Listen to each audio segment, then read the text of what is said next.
ہم میں سے بہت سے لوگ آیت الکرسی پڑھتے تو ہیں لیکن بغیر سمجھے، بغیر جانے کہ یہ آیت بتاتی کیا ہے تو یہ ایک آیت، لیکن اس کی فضیلت کے بارے میں بہت سی احادیث وارد ہوئی ہیں۔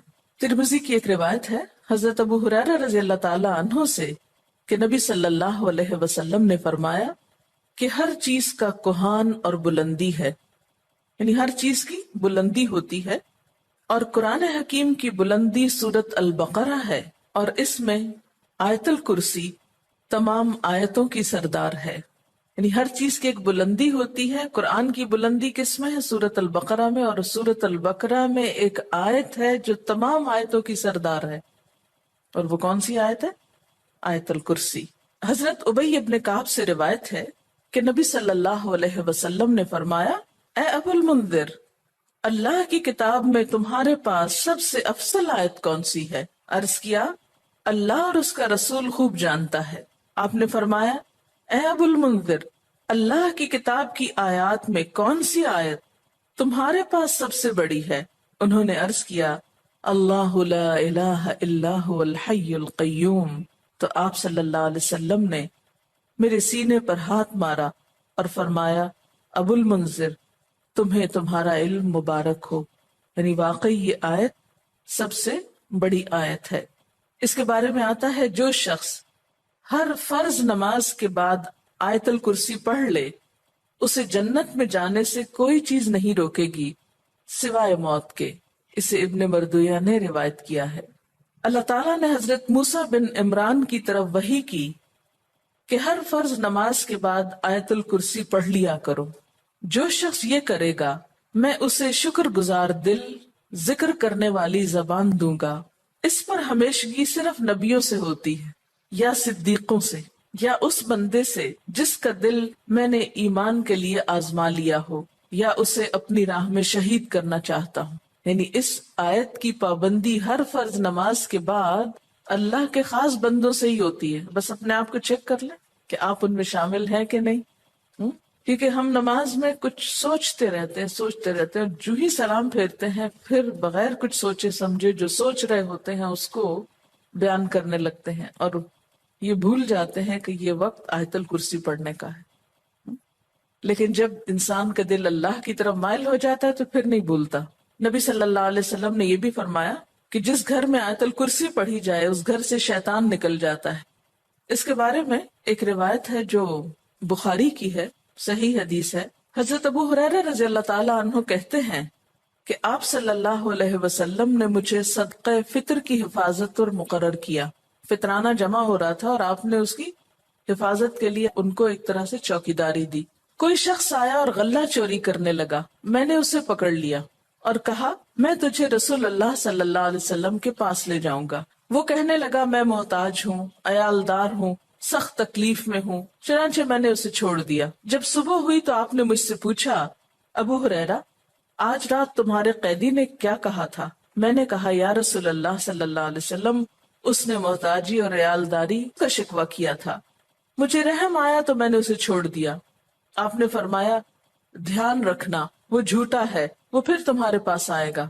چنانچہ اگلی رات وہ پھر آیا اور غلہ اٹھانے لگا، میں نے اسے پکڑ لیا اور کہا، آج تو ضرور میں تمہیں نبی صلی اللہ علیہ وسلم کے پاس لے جاؤں گا۔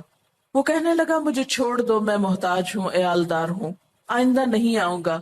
مجھے پھر رحم آ گیا اور میں نے اسے چھوڑ دیا۔ صبح ہوئی تو آپ صلی اللہ علیہ وسلم نے مجھ سے پوچھا، ابو ہریرہ، تمہارے قیدی نے کیا کیا؟ میں نے کہا، یا رسول اللہ صلی اللہ علیہ وسلم، اس نے سخت محتاجی اور عیالداری کا شکوہ کیا، مجھے رحم آ گیا تو میں نے اسے چھوڑ دیا۔ آپ نے فرمایا، دھیان رکھنا، وہ جھوٹا ہے، وہ پھر آئے گا۔ چنانچہ تیسری بار میں طاق میں رہا، وہ آیا اور غلہ سمیٹنے لگا۔ میں نے کہا، اب تو میں تمہیں ضرور آپ صلی اللہ علیہ وسلم کے پاس لے جاؤں گا، اب یہ تیسری بار ہے، تو ہر بار یہی کہتا ہے کہ پھر نہ آؤں گا، مگر پھر آتا رہا۔ اس نے کہا، مجھے چھوڑ دو، میں تمہیں چند کلمے سکھاتا ہوں جو تمہیں فائدہ دیں گے۔ میں نے کہا، وہ کیا ہیں؟ کہنے لگا، جب تو سونے لگے تو آیت الکرسی پڑھ لیا کر، اللہ کی طرف سے ایک فرشتہ تیرا نگہبان ہوگا اور صبح تک شیطان تیرے پاس نہ آئے گا۔ صبح ہوئی تو آپ صلی اللہ علیہ وسلم نے مجھ سے پوچھا تیرے قیدی نے آج رات کیا کیا؟ میں نے آپ صلی اللہ علیہ وسلم کو ساری بات بتلا دی تو آپ صلی اللہ علیہ وسلم نے فرمایا اس نے یہ بات سچی کہی حالانکہ وہ جھوٹا ہے۔ پھر آپ نے مجھ سے کہا ابو ہریرہ جانتے ہو 3 راتوں سے کون تمہارے پاس آتا رہا ہے؟ میں نے کہا نہیں۔ آپ صلی اللہ علیہ وسلم نے فرمایا وہ شیطان تھا جو انسانی شکل میں آ رہا تھا۔ اچھا آپ نے دیکھا ہوگا کہ بعض لوگ اس بات کی شکایت کرتے ہیں کہ ان کے پیسے لاکر میں سے اور تالے میں سے چوری ہو جاتے ہیں، ایک ایسی جگہ سے ان کے پیسے چرائے جاتے ہیں کہ جس کی چابی ان کے سوا کسی اور کے پاس نہیں۔ یہ بھی احتمال ہو سکتا ہے کہ اسی قسم کا کوئی شیطان آ کر ایسی حرکت کرتا ہو، تو اس کا حل یہی ہے کہ انسان سونے سے پہلے آیت الکرسی پڑھ کر چاروں طرف پھونک مارے تو پھر حفاظت ہو جاتی۔ آپ گھر سے نکلنے لگے یا ایسے اپنے لاکر کو لاک کرنے لگے تو آیت الکرسی پڑھ کر اس پر پھونک مار دے تو اللہ تعالیٰ ایک چوکیدار مقرر کر دیں گے، ایک فرشتے کو، پھر کوئی نہیں چرا سکے گا اس کو۔ تو بہرحال آیت الکرسی جو ہے یہ بہت ہی فضیلت والی آیت ہے۔ چلیے اب دیکھتے ہیں کہ اس آیت میں ہے کیا۔ اللہ لا الہ الا ہو، اللہ تعالیٰ اس کے سوا کوئی الہ نہیں۔ الہ کون ہوتا ہے؟ اس کا معنی عام طور پر معبود کیا جاتا ہے، لیکن بنیادی طور پر الہ کا معنی ہوتا ہے خالق، رازق، مالک، حاجت روا، مشکل کشا، عبادت کے لائق۔ ظاہر ہے جس نے پیدا کیا، جو روزی دیتا ہے، وہی مالک ہونے کا حقدار ہے۔ پھر جو ہماری حاجتیں پوری کرتا ہے، جو ہماری مشکلیں آسان کرتا ہے، وہی اس لائق ہے کہ ہم اس کی عبادت بھی کریں۔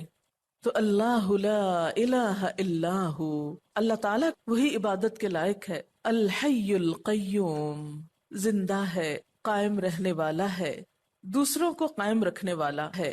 لا تأخذہ سنۃ ولا نوم، نہ اس کو اونگ آتی ہے اور نہ نیند آتی ہے۔ لہ ما فی السماوات وما فی الارض، اسی کے لیے ہے جو آسمانوں میں ہے اور جو زمین میں۔ من ذا الذی یشفع عندہ الا باذنہ، کون ہے جو اس کے پاس سفارش کر سکے مگر اسی کے اذن سے۔ یعلم ما بین ایدیہم وما خلفہم، وہ جانتا ہے جو ان کے آگے ہے اور جو ان کے پیچھے ہے۔ ولا یحیطون بشیء من علمہ الا بما شاء، اور وہ اس کے علم میں سے کسی چیز کا احاطہ نہیں کر سکتے مگر جو وہ خود چاہے۔ پھر فرمایا وسع کرسیہ السماوات والارض، وسیع ہے اس کی کرسی آسمان و زمین پر۔ ولا یؤودہ حفظہما، اور نہیں تھکاتی اس کو ان دونوں کی حفاظت۔ وہو العلی العظیم، اور وہ بلند ہے، بہت بڑا۔ یہ ہے اللہ تعالیٰ کا تعارف۔ کیا؟ نمبر 1، اس کے سوا کوئی الہ نہیں۔ نمبر 2، وہ زندہ ہے۔ نمبر 3، قائم رہنے والا ہے، قائم رکھنے والا ہے۔ نمبر 4، اس کو نیند اور اونگ نہیں آتی۔ نمبر 5، آسمان و زمین کا مالک وہی ہے۔ نمبر 6، اس کے پاس کسی کی سفارش کام نہ کرے گی مگر اسی کی اجازت کے ساتھ، یعنی سارا اختیار قیامت کے دن اسی کے پاس ہوگا۔ نمبر 7، انسانوں کے سامنے اور انسانوں کے پیچھے، یعنی ان کا ماضی اور مستقبل سب کا علم وہ رکھتا ہے۔ نمبر 8، اس کے علم میں سے کوئی کچھ نہیں لے سکتا مگر جتنا وہ چاہے، یعنی اللہ کے علم جیسا علم کسی اور کا نہیں۔ نمبر 9، اس کی حکومت، قدرت، عظمت، اقتدار یا علم آسمان و زمین پر محیط ہے، چھایا ہوا ہے۔ اور نمبر 10، ان دونوں کی حفاظت اس کے لیے کچھ مشکل کام نہیں۔ نمبر 11، وہ بہت بلند، بہت عظیم ہے۔